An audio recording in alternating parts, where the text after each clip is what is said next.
सदाशिव समारंभान् शंकराचार्य मध्यमाम् श्री गोपीनाथ पादान्तां वंदे गुरु परंपराम् विशुद्ध ज्ञानोदेहाय त्रिवेदी दिव्य चक्षुषे श्रेय प्राप्ति निमित्ताय नमस्सोमार्थदायिने।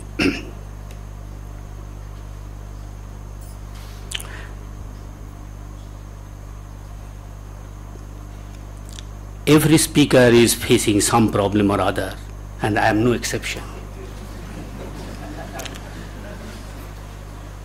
The problem here is twofold constraints. One is the objective constraint of time. जो कुछ लेना आप भी कर लीजिए, उसके बाद हम बताएंगे। बीच में मत डिस्टर्ब करिए। ठीक हो गया ना? बात हो गया?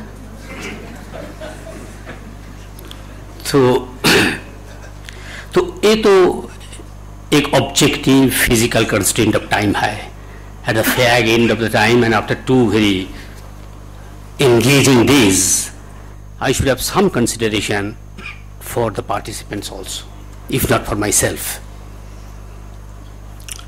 So whether or not I feel like saying more or feel like saying less, as the 2 preceding speakers said, apart from that, I must have consideration for the participants. But the personal limitations that I have is, in the first place, I am not a specialist. I have no specialized training in any of the things.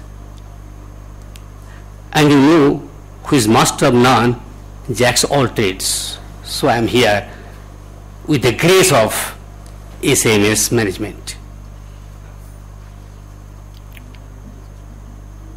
The other thing is this: not only am I a generalist, but my approach is theoretical.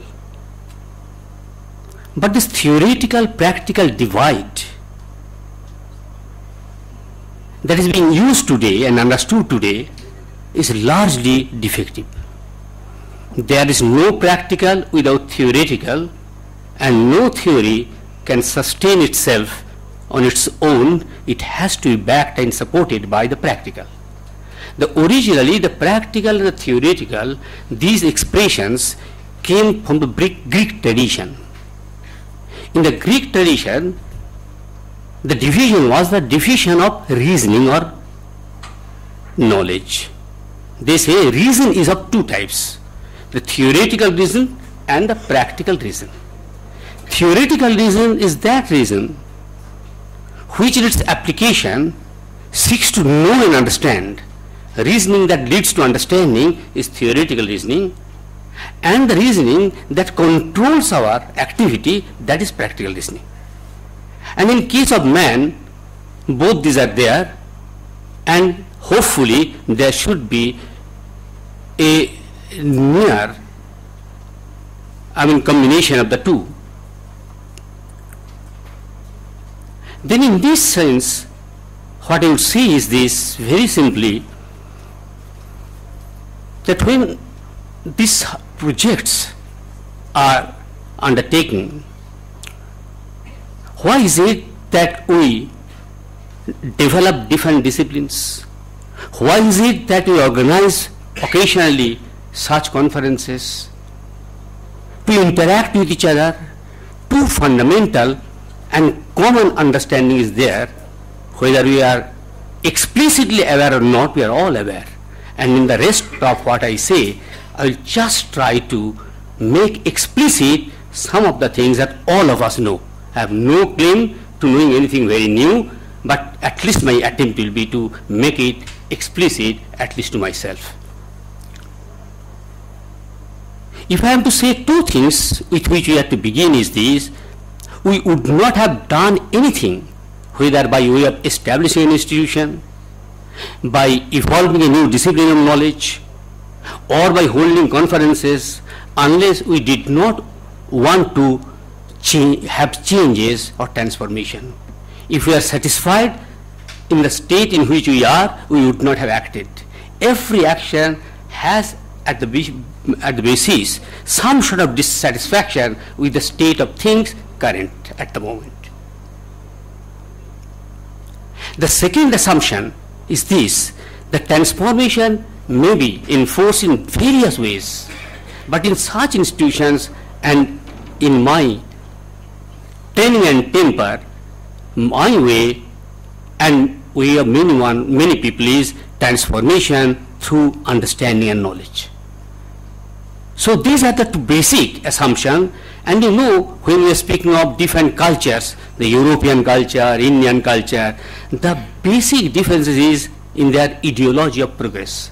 There is no culture which has its not known ideology of progress, but whether it's Greek, ancient Greek culture, or modern European culture, or the classical Indian culture. For modern Indian culture, is hardly anything different from modern European culture.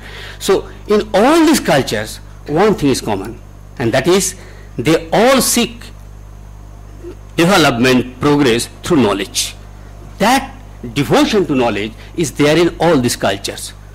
Of course, we have something added to it. We say, nahi jnanena sadisham pavitra viddate. That another dimension we have added to it, but knowledge is there. Now, having seen this, we have to be careful enough that when we are to do something, we have to be very careful about understanding what is needed, what is the situation, what certain situations come about. And to give an example, today we are speaking about business ethics. And not only business ethics, every now and then a new area of applied ethics is coming up. It is biomedical ethics, it is genetic ethics, it is business ethics.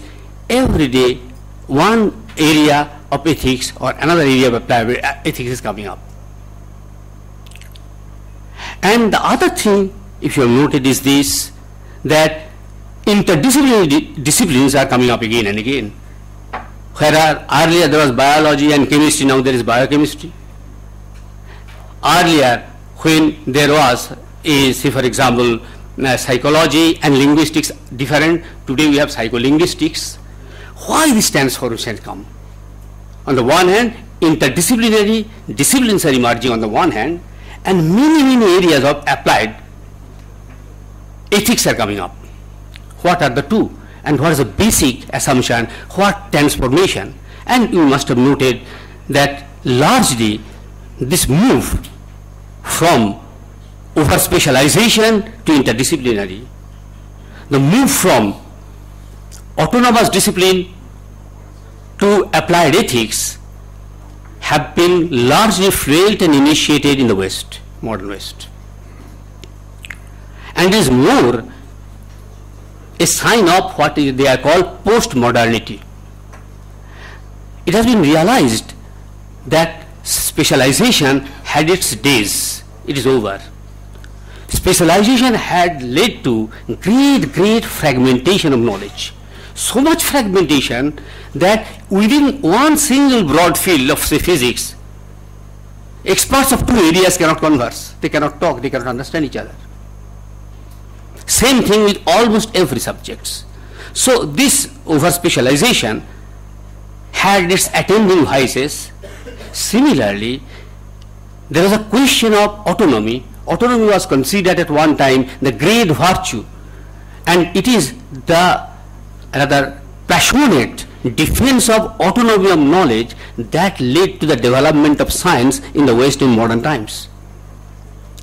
And now this autonomy has proved to have its own attending vice, and one of these vices is so manifest today that we think that no, this autonomy is to be curbed, and curbed in an ethical way. So add to any such discipline one constraint that it must act, prosper, research will be done within the parameter of ethical constraint.